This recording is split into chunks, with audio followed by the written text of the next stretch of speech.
nos enfants dans nos entrailles. Amen. Est-ce que tu peux élever ta voix? Abba Père, je viens encore ce soir réclamer la destinée de mes enfants, Papa. La destinée de mes enfants dans mes entrailles. Abba Père, alors que la Bible déclare que tout commence dans le spirituel. Papa, je t'invite dans mes entrailles. Je t'invite dans mes entrailles à réclamer la destinée de mes enfants. Parce que je voudrais que toi seul sois le protecteur de mes enfants dans mon sein. Que toi seul sois le protecteur mieux que moi. C'est pourquoi je t'appelle ce soir, Abba Père. Je t'appelle ce soir à réclamer la destinée de mes enfants, afin que tu m'aides à réclamer la destinée de mes enfants dans mon sein, dans mes entrailles, Abba Père. J'ai besoin de toi ce soir. Alors que je suis venue là pour eux, comme une guerrière, je voudrais que tu te lèves, afin de m'aider à combattre leur destinée, afin de m'aider à combattre leur destinée et de la sauvegarder, Abba Père, parce que tu ne permettras pas qu'un enfant soit dans un sein et que sa destinée soit volée. Papa, c'est pourquoi je t'appelle ce soir. Je t'appelle ce soir afin que tu viennes nous protéger, afin que tu viennes prendre le contrôle, afin que toi seul viennes prendre encore la place qui t'est due. Abba Père, que toi seul prenne encore le contrôle de mes enfants. Amen, amen. Les moments, soyons sérieuses. Amen. Lorsqu'on parle de destinée d'un enfant, c'est pas un colis qu'on envoie comme ça ou quelque chose bon, qu'on n'apporte pas de la valeur. La destinée d'un enfant, c'est quelque chose de sacré. Amen. Parce que pour nous, pour ceux qui ont enfanté, même ceux qui n'ont pas enfanté, lorsque tu élèves un enfant, tu espères. Parce que Dieu a mis une graine, Dieu a sémé. Amen. Alors prions sérieusement pour la destinée de nos enfants. Amen. Alors je vais vous inviter encore à prier afin de prier pour les enfants récalcitrants. Amen. Je sais que parmi nous, nous élevons des enfants qui ont des caractères assez difficiles. Certainement, nous prononçons des mauvaises paroles face à ce caractère. Mais l'enfant n'est pour rien là-dedans. Amen. Certainement, c'est une entité qui joue dans son cerveau. C'est une entité qui joue dans son physique. Alors, je vais appeler une maman à prier pour les enfants récalcitrants que nous avons chez nous. Nous avons cet enfant-là, on l'appelle souvent... dans certaines familles, on va dire la tache noire. Mais ce n'est pas une tache noire, c'est Dieu qui l'a mis à part. Certainement, le caractère est difficile, mais c'est Dieu qui l'a mis à part. Amen. Alors, je vais inviter une mère à prier pour cet enfant. Certainement, tu en as un chez toi. Mais j'élève les mamans. Je demande aux mamans de lever nos voix, prier pour nos enfants récalcitrants. Restons ensemble, élevons nos voix. Abba Père, je viens encore ce soir, Papa, te présenter cet enfant. Je sais que dans chaque famille, il y a un enfant récalcitrant. Je sais que dans chaque famille, il y a un enfant qui donne du fil à retordre. Je sais que dans chaque famille, il y a un enfant qui donne des mots de tête à une maman. C'est pourquoi ce soir, je viens que toi seul viennes prendre possession de cet enfant. Abba Père, je te bénis. Je te bénis et je te glorifie dans le nom puissant de Jésus. Que ton nom soit élevé. Amen. Nous allons prier pour la destinée de nos enfants. Amen. Alors que nous pouvons voir des enfants qui excellent en milieu scolaire et arrivé à un moment, on ne comprend plus rien, l'enfant a les troubles de mémoire, l'école ça ne marche plus, son étoile a été dérobée. Amen. Et c'est le rôle d'une mère de se lever dans la prière pour la destinée de son enfant. Amen. Alors je vais inviter une maman ce soir à prier pour la destinée. Empêchons que les étoiles de nos enfants nous soient dérobées devant nos yeux. Amen. Ensemble, élevons nos voix. Père, je viens te présenter mon enfant. Je te présente la destinée de mon enfant, Papa. Père, je voudrais que l'étoile que tu as allumée, la lampe que tu as allumée dans la vie de mon enfant, ne soit point dérobée. Que cette étoile continue à prier. Père, je viens anéantir toute force de mal qui travaille. Que toi seul sois béni et glorifié. C'est dans tout lequel nous savons que ton toi nous bénit. Père, nous te bénissons et nous te glorifions. Papa, tu connais les cœurs des mamans. Tu connais les cœurs qui pleurent. Tu connais les cœurs qui ont besoin de toi. Père, nous te disons à prier pour sécuriser l'année scolaire de nos enfants. Amen. Ensemble, élevons nos voix. Père, je viens te présenter nos enfants ce soir. Papa, alors que je ne vais pas être à l'eau, je te confie mon enfant ce soir. Je te confie nos enfants à ta Père. Papa, que toi seul prenne le contrôle. Que toi seul prenne la première place. Que l'Esprit de Dieu nous donne encore dire. Que toi seul viennes encore siéger au milieu de nous. Seigneur, sans toi, nous ne sommes rien. Sans toi, nous ne valons rien. Papa, que la destinée que notre enfant soit sous ton contrôle, que ton nom soit béni et glorifié. Abba Père, que tu maîtrises toute situation, que tu maîtrises toute situation. Le miracle, j'avais mon enfant Andy qui était vraiment perturbé. Alléluia. Et quand on faisait ce programme-là, tu rentres avec quoi? Quel est ton sujet? Je dis, je rentre avec quoi? À cause de mon enfant. Alléluia. Aujourd'hui, cet enfant a laissé les bars, a laissé les amis, la cigarette. Tous ceux qui le connaissent ici, c'est vraiment un miracle. Alléluia. Le miracle n'enfant que le miracle. Alléluia. Amen. Vraiment, ce sont des temps merveilleux que personne ne doit négliger. Il n'y a rien de tel lorsque tu es frustré parce que l'enfant ne suit pas. L'enfant reste dehors les nuits. Tu ne dors pas bien. Donc des moments comme ça ne devons jamais rater ça. Nous devons venir, nous devons venir joindre nos voix ensemble, notre foi ensemble, afin de crier vers le Père. Alléluia. Afin de recommander ses enfants à celui qui nous a donné. Alléluia. Amen. Vraiment c'est une bénédiction. C'est une grâce.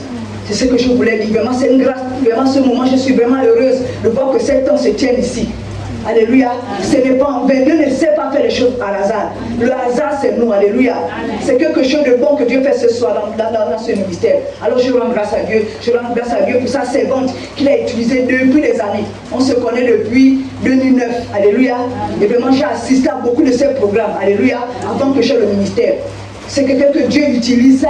Vraiment, je crois que certaines personnes ont entendu parler d'elle ici. C'est pas qu'on l'élève, mon béni Dieu qui l'utilise. Alléluia.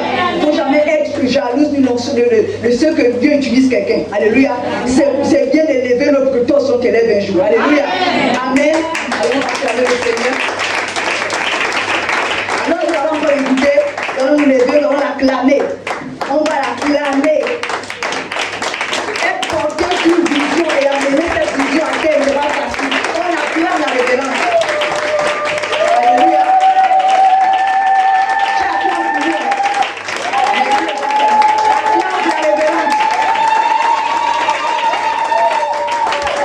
Alléluia. On va acclamer pour le roi de rois. Seigneur, le Seigneur. Celui qui mérite l'adoration et l'élévation. Et nous acclamons pour le roi de rois, le Seigneur, le Seigneur. Merci Jésus. Amen. Maman, sois célébrée. Amen. Toi qui es en attente de maternité, sois également célébré. Que tes entrailles soient célébrées. Que tes entrailles vibrent. La Bible nous dit que lorsque les deux maris se sont retrouvés, les entrailles ont vibré. C'était pour annoncer les secondes maternités. Que tes entrailles vibrent. Et que tes enfants également vibrent. Même s'ils sont dans la médiocrité, Dieu peut faire vibrer tes enfants. On peut lever nos mains au ciel. On dit merci à Jésus pour ce moment qu'il nous donne. Élève ta voix et dis-lui merci. Merci pour ce moment que tu nous donnes. Merci pour ta présence. Merci pour ton esprit. Merci pour ta grâce. Merci pour ton amour. Merci Saint-Esprit de Dieu. Nous voulons tout ce moment te rendre des multiples actions de grâce au nom puissant de Jésus. Amen. Est-ce que tu peux te retourner, saluer 2, 3, 4, 5, 6 personnes et dis-lui que je vois le témoignage dans la vie de tes entrailles, la vie de tes enfants. Je vois un grand témoignage. Sois son prophète. Confirme cette prophétie. Va encore vers 2, 3, 4, 5. Dis-moi, je suis prophète.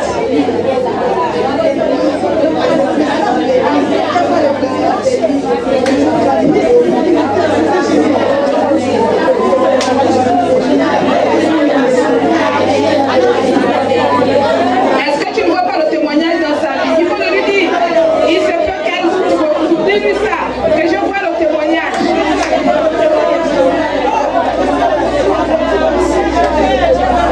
Dis-lui que le témoignage est grand, il est très grand. Je vois ça. Dis-lui pourquoi tu doutes. Pourquoi tu doutes? Pas tu non plus de grâce.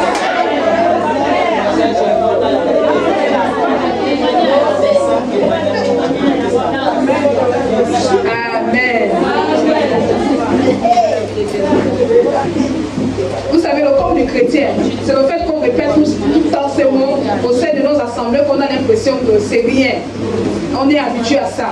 Mais c'est faux parce que ce soir, Dieu permet que les onctions se réunissent. Alors que quelqu'un t'a dit, je vois le témoignage, il a certainement une grande foi et il t'a impacté. Donc, reçois seulement au nom de Jésus.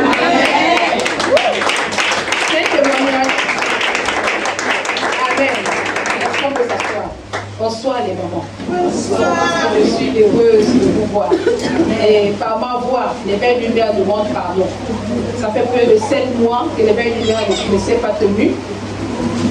On demande pardon parce que ça a toujours été sollicité. Alléluia. Nous sommes de retour et c'est notre relance de l'année 2023. Est-ce que les mamans nous pardonnent? Pour celles qui ont toujours suivi l'éveil du Père, est-ce que vous dites pardon? Amen. Vous nous pardonnez? D'accord. Merci. Amen. Alors, c'est quoi l'éveil du Père? C'est important pour celles qui nous rejoignent ici. Ce n'est pas une église. C'est mieux que quand tu partes d'ici, que tu saches que l'éveil du Père n'est pas une église. L'éveil du Père naît effectivement au sein des meilleurs parce que je suis fondatrice du ministère MEA. Donc l'éveil lumière est né de là. On l'a exercé pendant, je crois, 1 an, 2 ans au sein de l'église. Et vu le fardeau qu'il y avait, parce que ça attirait énormément de personnes, le Seigneur a mis dans mon cœur la pensée de sortir cela au sein de l'église pour ne pas avoir de soucis avec les serviteurs de Dieu. Parce que pour certains, ils vont se dire que comme elle a une église, elle sera d'attirer nos âmes. C'est pour ça que l'éveil lumière est passé à l'association. Donc l'éveil lumière regroupe les femmes qui ont le désir de voir la progéniture devenir des hommes et des femmes qui influencent les siens. Il y a tellement de sphères à influencer que parfois, même si vous êtes né d'une famille pauvre, Dieu est celui qui élève le pauvre. Et la prière au centre du cœur d'une mère peut faire en sorte que le fils qui n'est rien, le fils qui est abandonné, la fille qui n'est rien, qui ne sort d'aucune famille, qui n'a pas un nom, que dans les années à venir, Dieu a fait un nom à cette famille. Et la mission de la mère, comme c'était une mère aux ailes d'aigle, c'est de couvrir son enfant jusqu'au bout. Couvrir jusqu'au bout. Éveil Lumière a pour mission de prier pour les pères qui ont abandonné les enfants. Aujourd'hui, nous nous retrouvons avec des mamans qui élèvent les enfants seuls. Souvent, ce sont des accidents. On allait pour une nuque. On a été peut-être dans un mariage. Ça n'a pas été. Mais la responsabilité d'un père, c'est de prendre soin de ses enfants. Mais il savait que lorsque cet dernier va se mettre avec une autre femme, il va abandonner. Ou peu importe comment ils se sont séparés. Souvent, ce n'est pas bien apprécié. Donc, pour jeter son dévolu sur la femme, il va accuser les enfants. Il ne va plus s'occuper de ses enfants. Donc nous prions pour que Dieu ramène le cœur de ses pères à s'occuper de sa progéniture. La mission d'éveil d'une mère, s'occuper de la progéniture.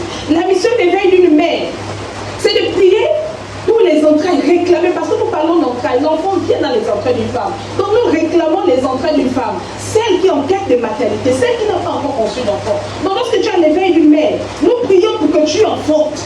La médecine t'a proclamé que tu es stérile, non, il n'y a pas de problème. Mais nous croyons que le Dieu de la maternité peut créer une situation dans ta vie. Parce qu'on s'est dit que cet enfant qui est certainement en train de se chercher dans cette entrailles, qui se trouve certainement dans le néant, lorsqu'il va arriver au monde, il ne faut pas qu'il se perde. Tu as perdu du temps pour prier pour qu'il vienne, alors qu'il vient dans le monde, il devient un voyou, un bandit. À quoi ça sert que tu sortes de la stérilité? Souvent je le dis à l'église, il y a accoucher et accoucher. C'est pas tout d'accoucher. Si tu accouches un enfant qui devient braqueur, pourquoi alors avoir accouché?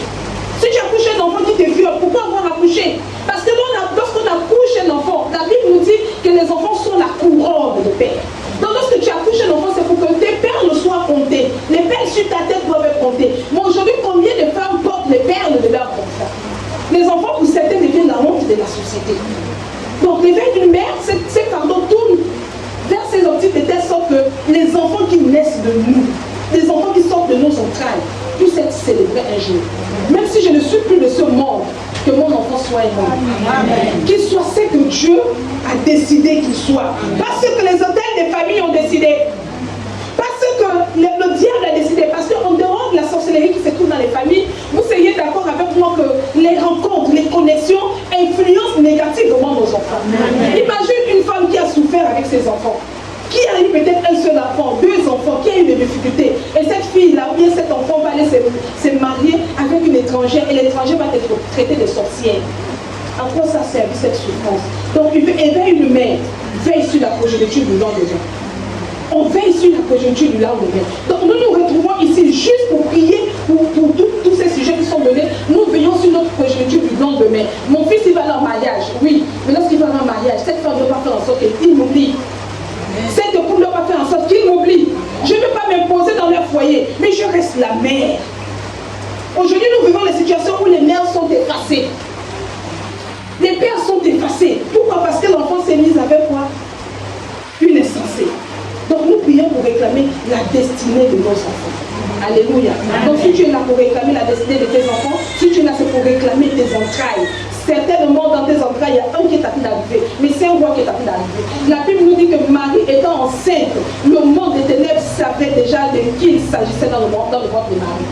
Marie, avant qu'elle n'accouche, le monde des ténèbres était au rendez-vous de l'accouchement de Marie. Pourquoi? Parce qu'il savait que celui qui était à train d'arriver devait venir influencer le monde. Donc certainement parmi nos enfants, il y a des gens qui doivent influencer demain. Mais nous ne savons pas. La destinée est voilée. La perle est voilée. Dieu ne peut pas vous ouvrir les yeux pour voir qui est votre enfant. C'est voilé. Même lorsque l'ange est arrivé dire à Marie pleine de grâce, mais la suite de la prophétie était voilée. Marie ne savait pas ce qui devait devenir Jésus totalement, c'était voilé. Parce que sans le savoir ou se rendre compte, le diable peut tirer les informations dans notre vie et nous vendons nos enfants. Alléluia. Que vos enfants deviennent des hommes et des femmes. Amen.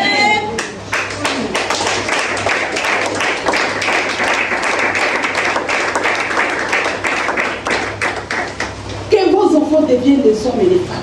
Église, il y a tellement, maman, il y a tellement de sphères à influencer. Il y a des sphères à influencer qui sont encore vides et qui peuvent être influencées par nos enfants. Mais le fait que ces enfants ne soient pas accompagnés, le fait qu'il manque le sang, qu'il manque la prière, qu'il manque l'œil du prophète, qu'il manque l'onction, ça fait en sorte que la destinée de l'enfant soit retardée. Aujourd'hui, nous parlons du monde de l'emploi qui est occupé. Mais pour certains, ils trouvent encore de l'emploi. Pourquoi d'autres et non d'autres? Pourquoi les enfants des autres et non nos enfants? Tous qui trouvent l'emploi ne sont pas forcément des enfants des riches. N'est-ce pas? Mais pourquoi les enfants ne peuvent pas se mettre dans cette catégorie? Ceux qui enfantent, tous ne sont pas forcément chrétiens. Mais par la grâce de Dieu, Dieu a fait grâce. Pourquoi les autres et non nous? Il y a tellement de choses, des serres à influencer. Et si nous voulons influencer cette serre, si vous voulez, maman, que votre enfant devienne quelqu'un, si vous voulez qu'un jour qu'on parle de vos entrailles, même étant mort, il faut être un des moments comme ça. Où nous levons tous, nous savons tous la cause de la succession du royaume. Pas faire en sorte que nos enfants deviennent des fils qui ne restent pas à la stature d'enfants. Tant qu'ils resteront des enfants, ils ne serviront à rien. Tout comme au sein de l'église, quand on reste enfant, la Bible dit quand j'étais enfant, je parlais comme un enfant. Donc tant que nous resterons enfants, nous ne servirons à rien. Mais celui qu'on appelle fils, c'est celui qui possède le monde. Celui qu'on appelle fils, c'est celui qui peut posséder les sphères de politique, de l'économie, des entreprises et autres. Celui qu'on appelle fils, c'est celui qui est protecteur. Celui qu'on appelle fils, c'est celui qui va veiller sur la succession. Peut-être que tu as souffert pour construire une maison, mais voilà un fils et un enfant insensé qui, après que tu sois parti, vend les biens. À quoi ça servit que tu achètes une terre et que tu bâtisses? Si ces derniers va finir par vendre ce que tu as et il va effacer ton nom comme ça. Celui qu'on appelle fils, c'est celui qui accompagne la mère à la dernière demeure. Mais aujourd'hui, les fils ne nous accompagnent qu'à la dernière demeure. C'est nous qui accompagnons les fils. Le diable s'attaque aux jeunes enfants. C'est-à-dire qu'ils sont jeunes, ils meurent vite. Au lieu que ce soit l'enfant qui accompagne la mère, aujourd'hui c'est la mère qui accompagne le fils. Nous disons non, Seigneur. Que nos cheveux blanchissent et que les cheveux de nos enfants également blanchissent. Lorsque nous serons vieux, que nos enfants nous accompagnent. Amen. Qu'il en soit ainsi pour toi, maman. Qu'il en soit ainsi pour toi, maman. Que tes enfants t'accompagnent. J'ai envie d'aller plus loin dans cette vision, comme pour dire qu'il en soit ainsi pour toi également qui est en quête de maternité. Il ne faut pas désespérer, que le désespoir ne fasse même pas partie de tes veines, ni de tes pensées. Parce que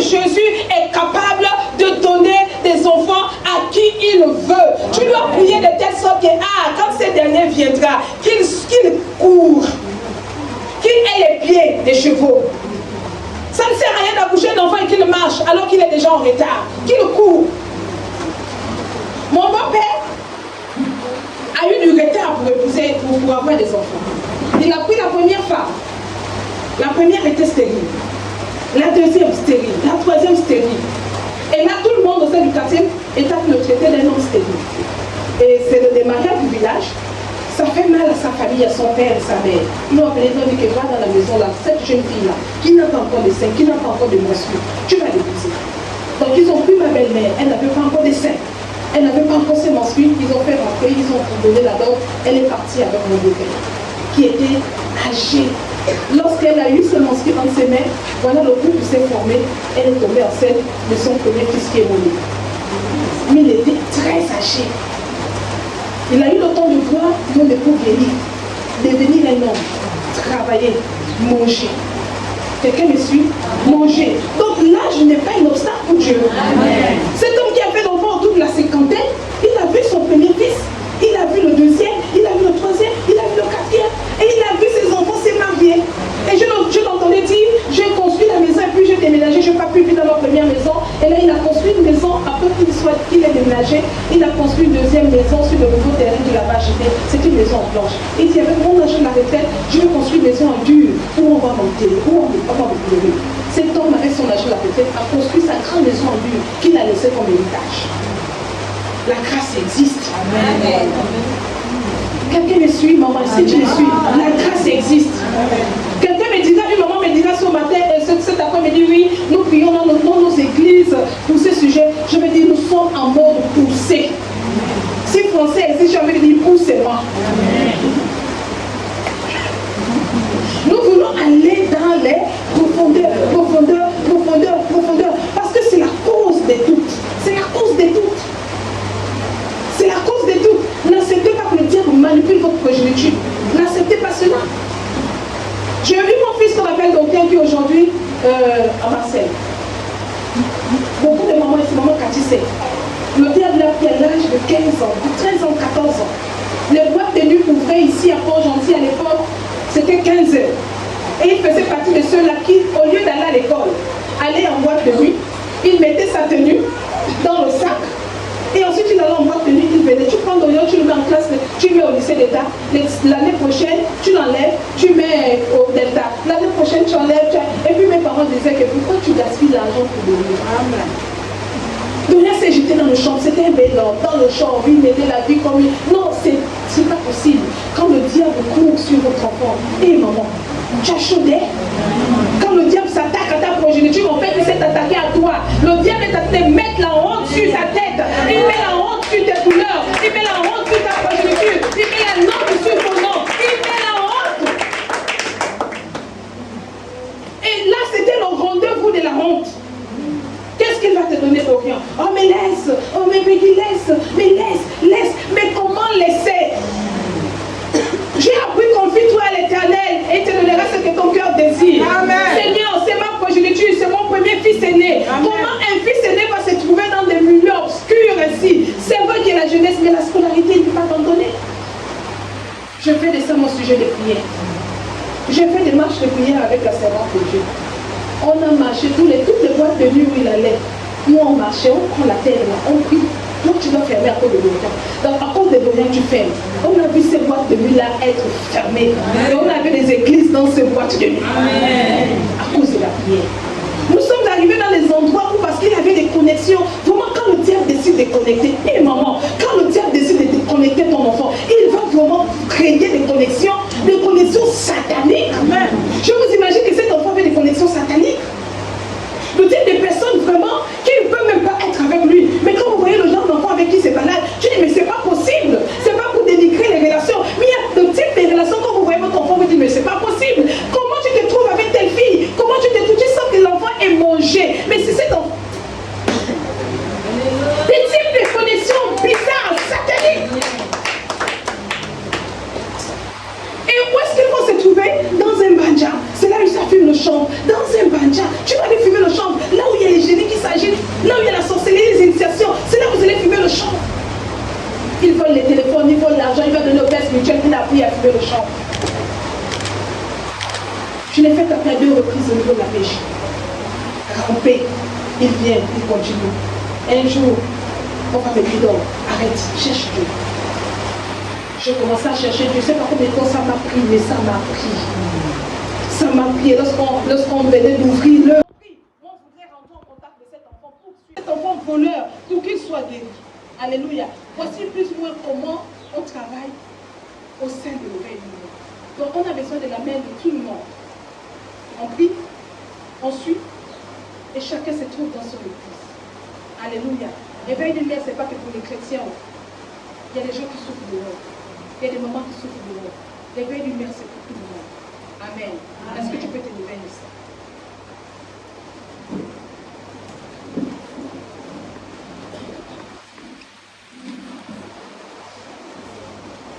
Nous voulons dire Saint-Esprit, prends le contrôle de cet homme. Chaque fois que nous nous retrouvons à éveil lumière, nous voulons qu'une maman dise j'ai été visitée. Nous voulons qu'une famille dise j'ai été visitée. On a prié pour tel sujet et j'ai vu Dieu faire. On a prié pour mon enfant qui avait des troubles de mémoire, j'ai vu Dieu faire. On a prié pour mon enfant qui était épileptique, j'ai vu Dieu faire. On a prié pour mon enfant qui était abandonné par le père, j'ai vu Dieu faire. On a prié pour les entrailles alors que je n'avais plus mes menstrues, j'ai vu Dieu faire. Nous sommes là pour que Dieu fasse. Et si Dieu doit faire, là où son peuple est réuni, c'est là où se trouve le Saint-Esprit. Est-ce qu'on peut prier pour demander au Saint-Esprit de nous visiter? Est-ce que tu peux lever ta voix? Réclame le Saint-Esprit. Réclame le Saint-Esprit. Réclame le Saint-Esprit. Réclame